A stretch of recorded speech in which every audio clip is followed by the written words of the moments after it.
Good morning and welcome back to PrayerCaveTV, the Richard Don't Break Show. My name is Eric Kimondo and I am so happy you can see it in my face. This morning I have Counselor Margaret together with us in studio and she's going to be taking us through the episode of Understanding the Mental Needs of the Elderly.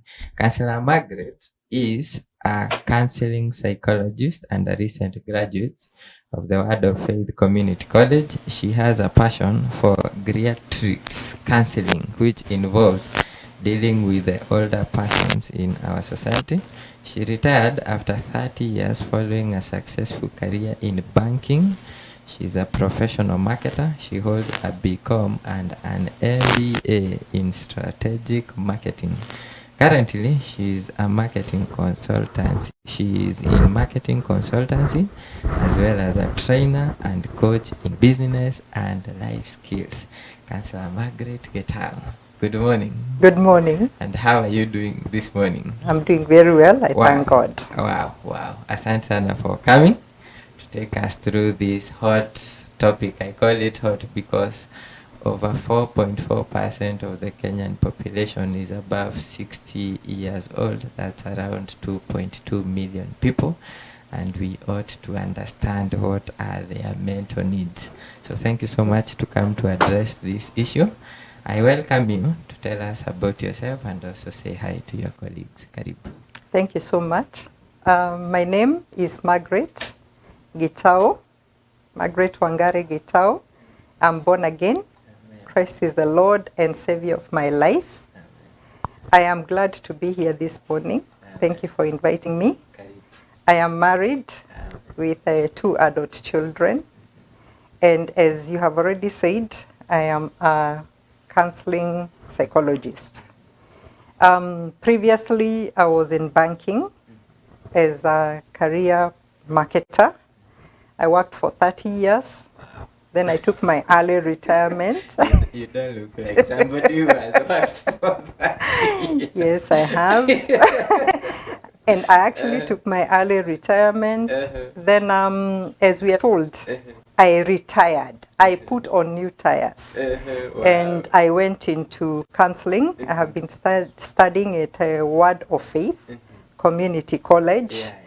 And I am now going to graduate end of this year. Congratulations. So I am looking forward to this new phase of life. Wow. Yes. Yeah. I know many of our viewers are asking us, how have you worked for 30 years? You still look very young. Thank you.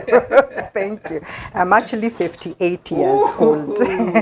I'm 58. Wow. Yes. Wow. It is God. It is We the thank grace of God. God. Wow. Yes. See what the Lord has done. Amen. This is amazing. Amen. Wow. Thank you so much for coming in again this morning. Thank I you. know so many people of my friends who are waiting for this episode because of their parents. Some of them have become elderly and there is a change of behavior, of course, from the way that they knew them. There's some adjustment to make right now. Yes. And when they saw a counselor is coming, they are tuned in for you.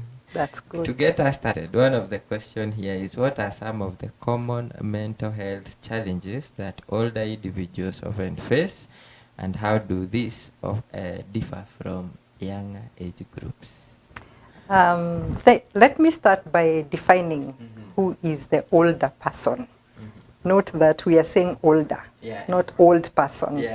Because this is a definition that is given by the United Nations, that anybody who is 60 years and above is an older person. And I'm sure when you are young, and I was young, when we were 18, 20, would hear the age 50 and would think those people are very old. But the minute you get there, like you say about me, you realize that age is just but a number. So even 60 is basically not somebody who is, wasted away. So we are very careful to talk about the older person because it is just a biological kind of change. So that is the definition of the older person. And like you have already said, I have a passion in geriatrics. That is where we focus on the older person. Now, as you have already alluded, there is a high population of the older person, and because as life expectancy increases, now the life expectancy is in the average of 85 to 95 years. There has been an interest in knowing more and more about the older person and what is unique about them. So that's why I'm here today. And like you have already asked me, the older person basically experiences just the normal kind of mental health issues, that is stress, frustration, and all that. But there are some that are unique to them. What is unique to the older person is that at this particular phase of life, because of what they are negotiating and navigating, there is a lot of anxiety, a lot of depression is also experienced at that stage. We also find there is loss and grief that the person is negotiating, and also we find that there is loneliness and isolation. Now, what is happening at this stage of life is that physically the person is experiencing changes of aging. There is an aging process. That is a biological process where the body starts slowing down, and there is sicknesses, there is illnesses, there are pains, there are aches. So basically, physically, the person is feeling quite differently. There is also long-term kind of chronic diseases that are experienced. There is diabetes, heart problems. There is also stroke at this particular phase in life. So that causes a lot of anxiety. It causes depression. It causes grief. And there is loss of independence. And slowly by slowly, the person starts becoming dependent on others, not on everything. They will still be able to do quite a number of things on their own, but there are other things they cannot be able to do that they were previously able. So that causes a lot of anxiety because of the loss of independence. We also find there is loss of identity. Loss of identity comes especially for people who have retired and they were not well prepared for the next phase of life.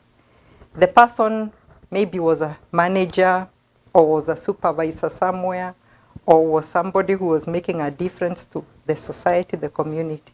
But once they retire, they do not have a new role that gives them the same kind of identity. So there is that loss of identity. And also, probably you've also heard, there is a lot of anger that many of these people experience. You know, people just seem angry, they seem annoyed, they look frustrated about what is happening around them. And unfortunately, many people do not understand what is happening. And then what happens is people keep off, including family members. They abandon their parents, their siblings, their relatives, because they don't understand. They just see angry people. So they withdraw, and what ends up happening? The old person or the older person ends up becoming very lonely and isolated. Yes, yeah. That's sad. Yeah, it is not easy for them. It's not easy. So it is very important for us now to get the awareness about what is happening in this phase of life, and to understand them, to know how to deal with them so that they can be able to cope. Yes. Wow, thank you so much. Yes. In your experience, how can societal attitudes impact the mental well-being of older adults, and what role does society support play in mitigating these effects? Okay. In the African society, traditionally, the older person was a valued individual. The grandparent, the great-grandparent, and even the parent were very, very important in society. But we find there has been a change over time. And we are borrowing a lot from what is happening in the Western society. It is very unfortunate because their value system is very different from ours. Very different. So we are finding that because of the rural-urban migration, people have moved from the rural areas, they've come to the urban areas to look for employment, leaving the older person back at home.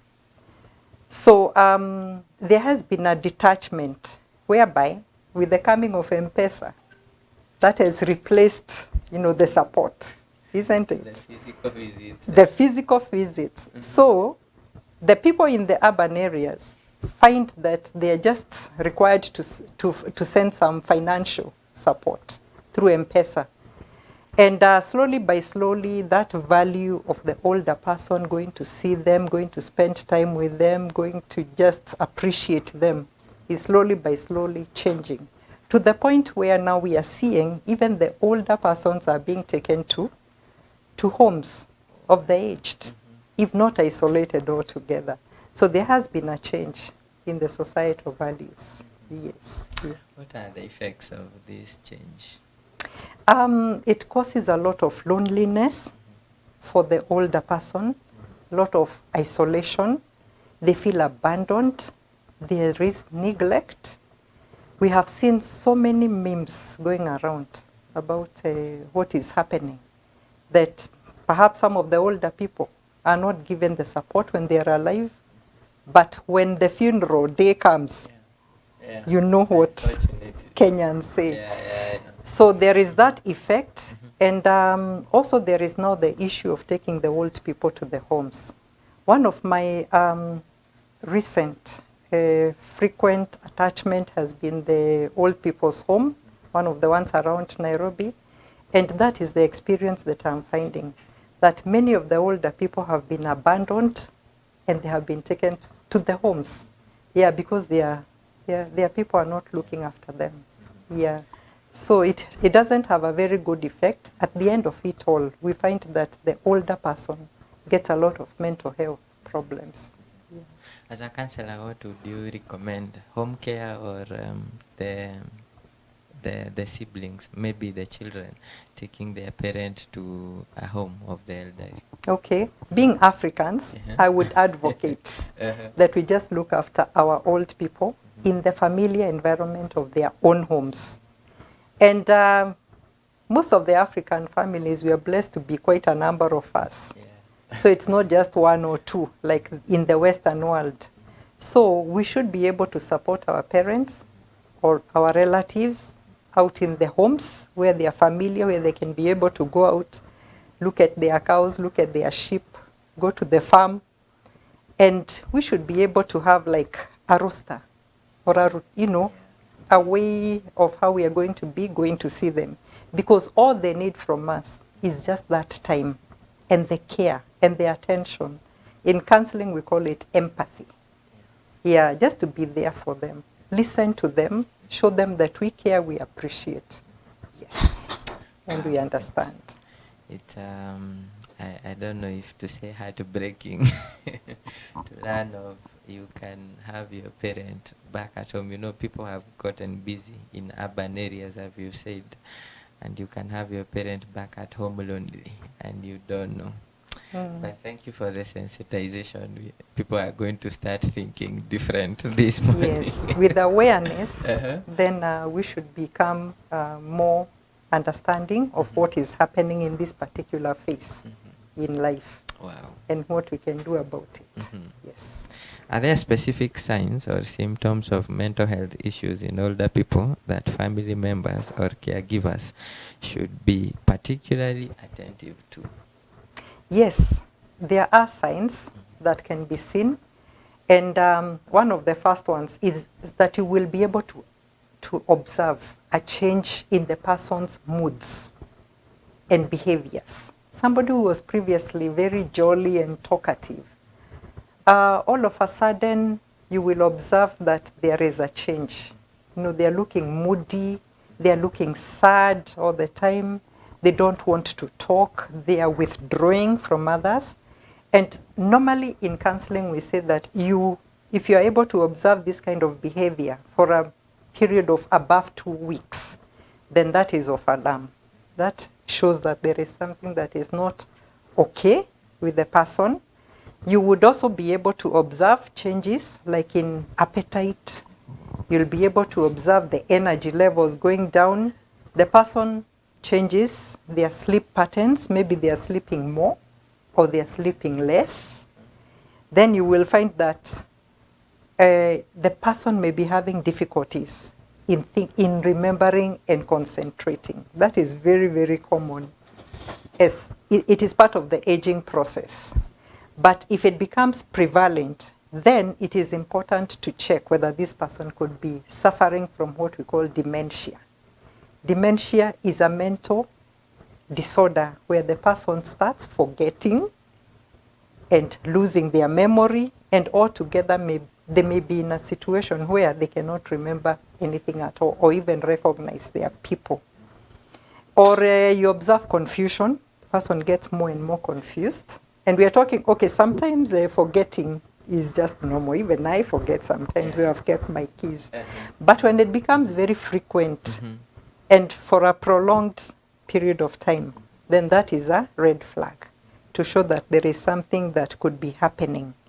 There is also something we call Alzheimer's disease. It is another mental disorder. This is where you observe that the muscles start shaking uncontrollably. I don't know whether you've ever seen somebody who's just shaking uncontrollably. That is actually a mental health disorder that needs attention. So you may also find the person is changing their hygiene habits. Somebody who was very keen and clean and neat, all of a sudden starts becoming untidy. They're not taking care of themselves. They are not bathing. They don't want to bathe. They do not want to change their clothes. All those are signs of mental health concerns. Wow. Among others. Among others. Yes, among others. Wow. How do you like behavioral change, for example, for somebody with who is taking care of an elderly person, and yes. they, for example, start refusing to take their medicines. Yes. And maybe saying they want to pass on. How do you take care? How do you deal with such yes. kind of case? Yeah, that is quite common and frequent because, like we have said, at this stage, somebody could be suffering from depression and they may experience a lot of hopelessness and helplessness. That's where we hear them saying a lot that they don't want to live anymore. There is no need to take the medication. So as a caregiver or as a child where you're dealing with a parent, the last thing you should do is to force this person. Because remember, they are already having that sense of loss of identity.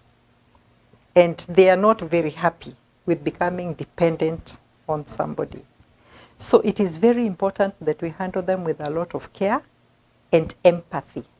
Empathy is understanding or putting yourself in that person's shoe. You may not quite be there for them, but you can try and feel what they are feeling and understand. Somebody who was previously able to do things for themselves, now they have to depend on others. Somebody who probably was able to go to the washroom, now they have to be in diapers, and there is that loss of loss of dignity. So we have to have a lot of empathy, handle them with a lot of care, understanding, and involve them. Don't treat them like children. This is not a child, this is an adult. So you should be able to talk with them, explain to them, involve them in the conversation, then let them understand the consequence of not taking their medication. Let them understand the consequence of wanting to not be there. Go to the grave, early grave. What is the consequence of that? So it is a conversation that one needs to go through, pole pole. But most importantly is the patience and the empathy. We have also seen situations where people think that this old person is pretending. They are not pretending. That is where they are. That is what they are going through. So we need to help them to process and accept that aging is a reality. This is what is happening to them. Create their awareness and help them through that process. That's where we counselors also come in to help. Wow. Yes. Keyword, don't force. Don't force. I think a lot of people make the mistake there, and wanaanza pia kuwakelelesha. So even if it is the medicines, you force it with them with quote noise. Yes. Caregiving is also a frustrating kind of experience. It's not very, very easy, but a caregiver has to have that patience.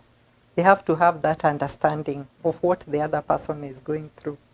You may want, to force them to eat, but it will not work. They're also going to put up a lot of resistance because we are not dealing with a child. This is an adult who is losing their identity and their independence. So we need to help them to process. Yes. What if where they are now health risks? For example, they refuse to take their medicine for a full day, they refuse to eat for a full day, and there is a potential health risk by the next day. Yes. Let me say that it is important for caregivers to also know how much they can be able to do.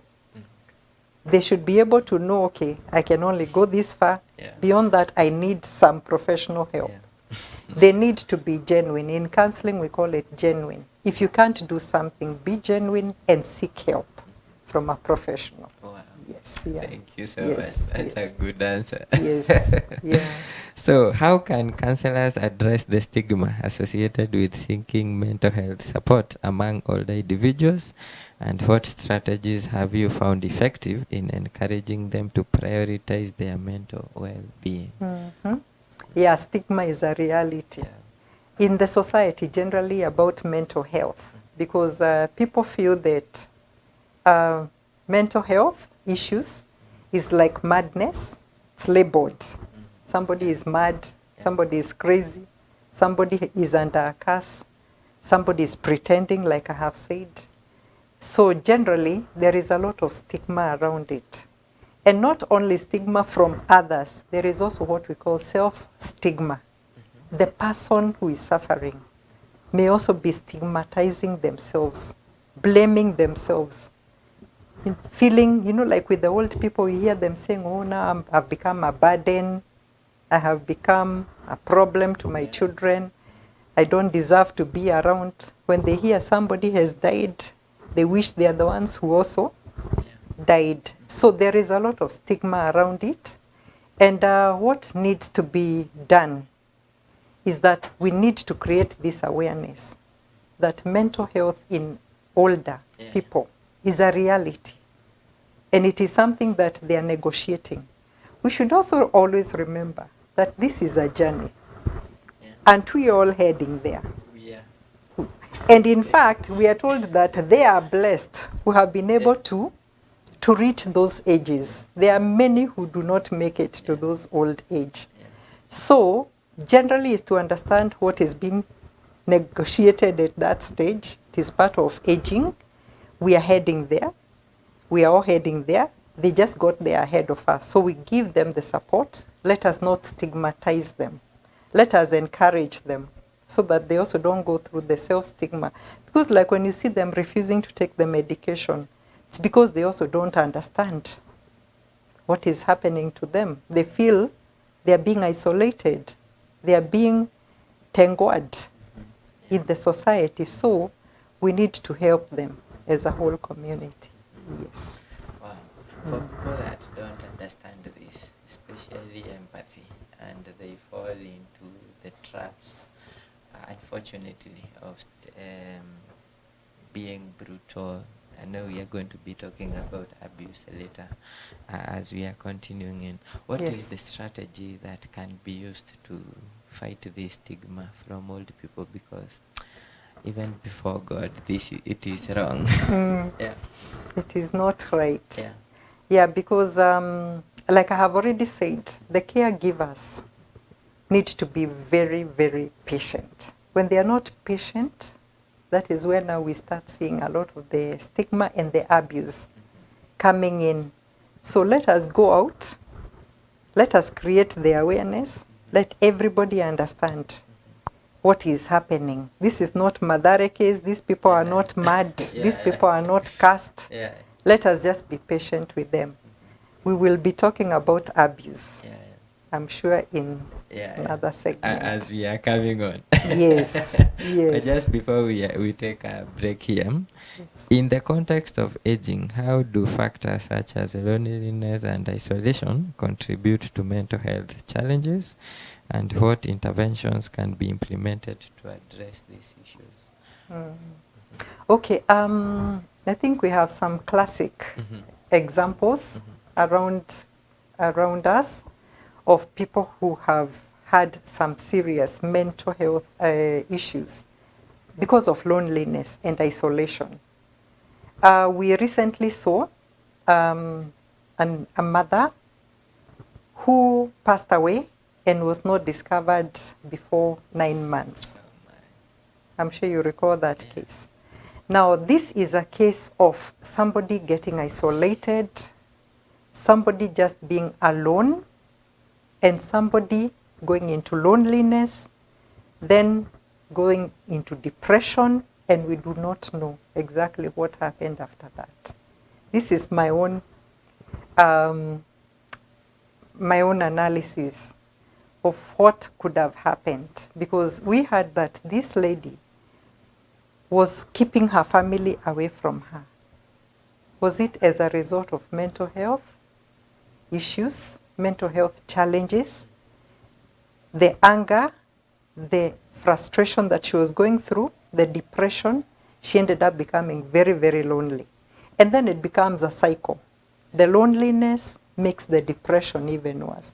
The depression makes her isolate herself. The isolation, it just goes round and round until it becomes something that is completely out of the circle. So there is a connection, a very close connection between the loneliness, the isolation, and then the mental health. Yeah. So it is very important for us in society, be it our family members, be it our parents, be it our neighbors. Let us reach out to them. Let us not ignore them. Let us not say that they are chasing us away. Let us reach out, spend time with them, just a small hi. As you're passing, greet them. For us counselors, that is our work. We have the skills, we have the knowledge of how to be able to help them to negotiate the stage that they are in. Yes. Wow. Are there activities that you would recommend also to our elderly in fight of loneliness? Yes, there are. You see, loneliness, I said one of the signs and symptoms is that the person starts withdrawing. We say socially withdrawing from others. They keep to themselves. It is very important that you do not keep to yourself. Get involved in the community. Like the people who are retiring, like myself, who have retired. It is very important we don't keep to ourselves. Get involved in the community, get involved in church, get involved in chamas. Yeah. Make sure that, go back to school. Wow. So that you are in an environment where you're interacting with others. Clearly, when you're interacting with others, you'll be able to overcome the loneliness. Yes. Reach out to others. We are told, because now we have mobile phones, make sure that you're calling your friends. Form a group and make sure that you can say every morning you say hi. Say hi. Say hi. I have a WhatsApp group there. A WhatsApp group, yes. Yeah, say hi. Where as many funny clips as possible. Exactly. So just make sure that you're interacting with others. Very, very important.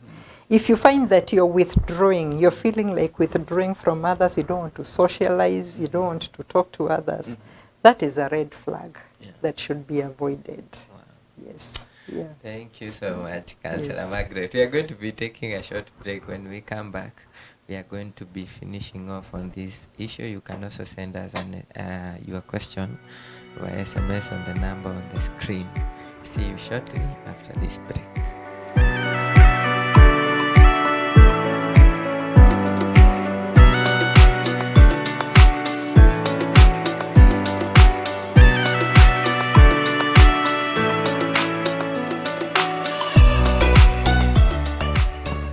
Welcome back to Prayer Cave TV, the Child on Break show, where with Councillor Margaret we are talking about understanding the mental needs of the elderly. And thank you so much for the awareness that we are getting this morning. Let's get into the sad case of abuse for the elderly. Yes, it is true. There is incidents of abuse with the elderly or the older person. And most of the time, as we have already seen, is because of a lack of understanding of exactly what is going on with the older person. And people sometimes see like they are pretending when they are not eating, when they are not adhering to, let's say, medication or what the doctor has instructed, and just basically people being impatient with them. So we have seen instances in homes, that is our homes, domestic homes.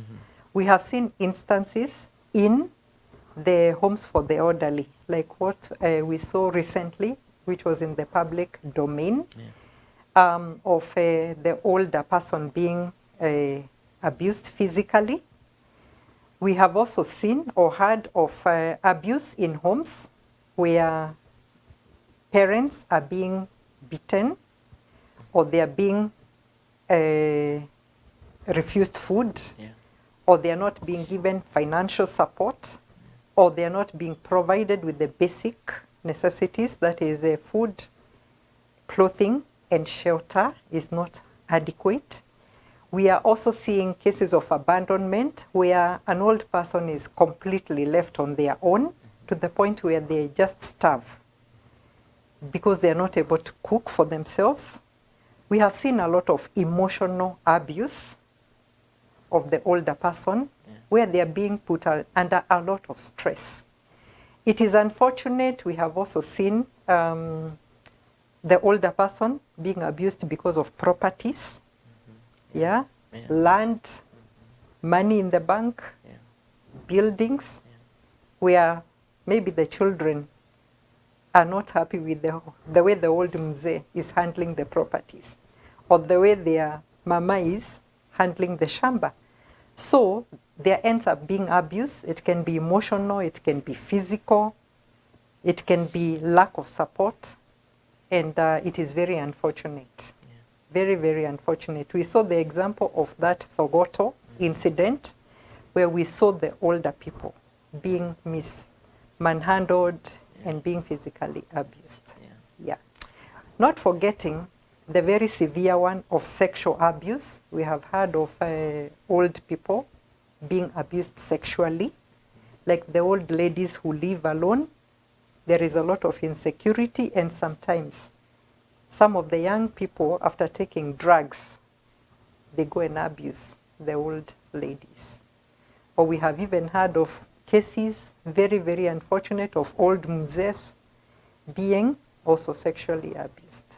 So it is not a very good situation. Yes. It's indeed a very sad one. What can a society do? How can we arise as a people, and even some of those them are our parents? For example, I also saw a sad case whereby after receiving the money that the government gives the elderly, I think it's called Inua Jamii, they get attacked and the money is stolen from them. You've talked about issues of security. As a society, what is our role? Where do we start in protecting them? First and foremost is to remember what the Word of God tells us about the old people and the elderly.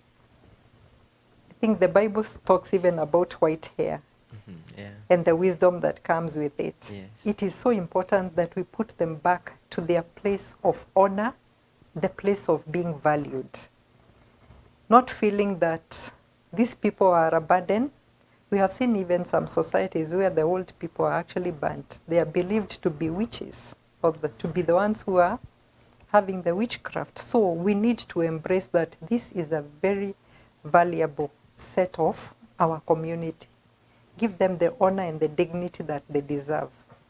We have seen also the government now reminding us there is a law that parents who are above 60 years and above deserve to be looked after by their children. I don't know whether you saw that. Wow.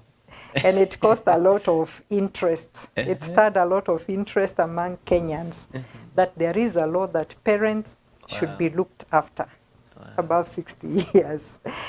And also basically creating a lot of awareness and also giving security, especially for the old people at the community level.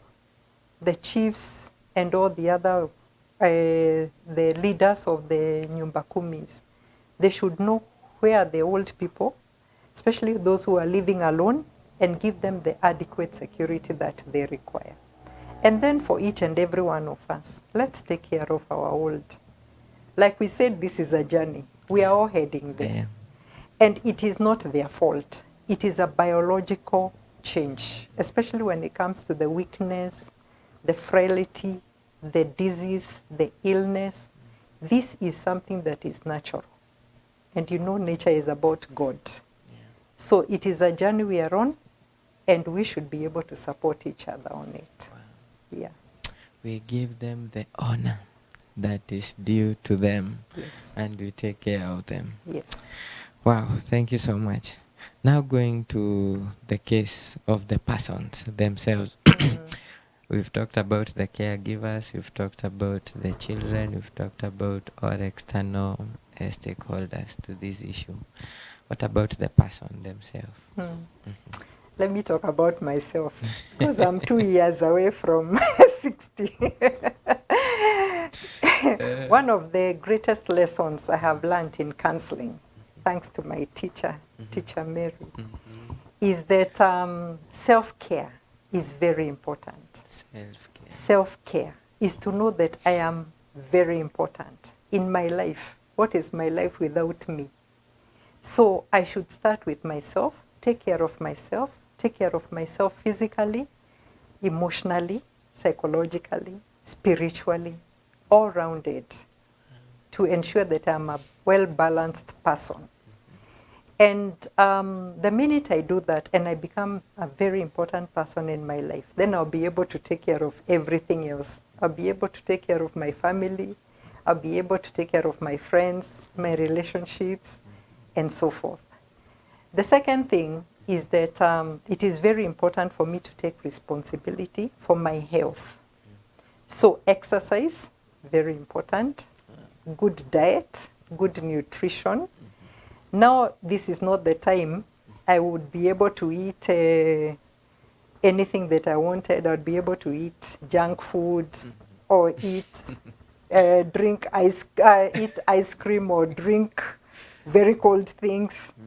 I am more aware that at this age, now my body is functioning a bit differently. The metabolism is slowing down because at the older age, the body starts slowing down.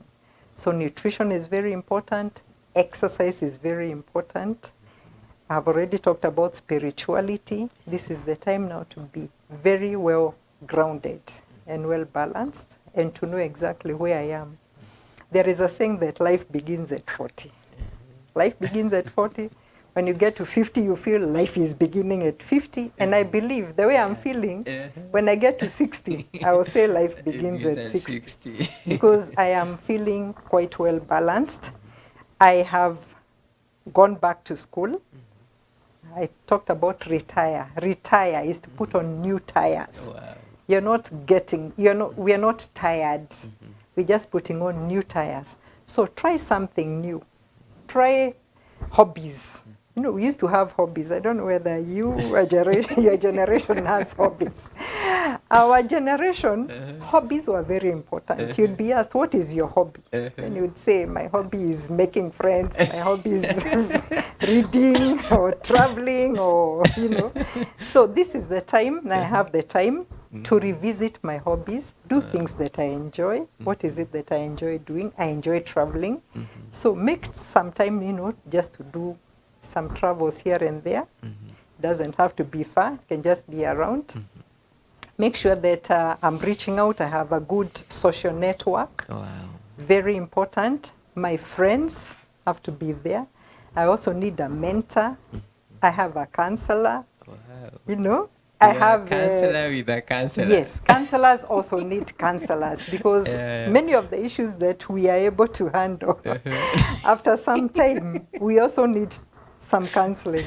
It's called supervision. Supervision. Yeah, so that you are able to offload some of the issues that we are dealing with. Otherwise, we can get what you call burnout. So it is very important. Also, remember, we are also humans. We also have our own issues that we need to deal with here and there. So we also need to have a lot of awareness about what is happening with us. That is why counseling helps a lot. Because the skills that we learn, I'm also able to, to check on myself. And I know how I'm feeling, why I'm feeling, and what to do about my feelings. So all that really helps. And talking about the counseling, it doesn't have to be counseling, although as a counselor I would say that everybody needs to have a counselor. You don't have to wait until you have medical issues to get a counselor. You can just get a counselor and just basically have a conversation, because counseling is about talking and check on what is happening in your life. If there are areas that need some adjustments, you also need to know which areas you're doing well and all that. So I talked about school. It's also very important, health. If I feel that I'm not feeling very well, I don't want to wait until I'm feeling very sick to be able to go to hospital. So at this stage, it's very important to go for your checkups. Checkups are very important. Regular checkups. Remember, as we were beginning, I talked about life expectancy has now increased because there are advancements in the medical care. So let us take care of our medical health. Go for our checkups. For ladies, we know which ones we need to go for on a regular basis. For men, there are those ones that the men need to go for. So very, very important. And when all fails, seek help. Seek help. Seek help. Seek help. Wow. Yeah. Most importantly, God. Wow. God. Yeah. At the top of everything, our ever-present help. There is something that happens around this stage. From this stage, we have gone through the hustle and bustle of life. We are now slowing down.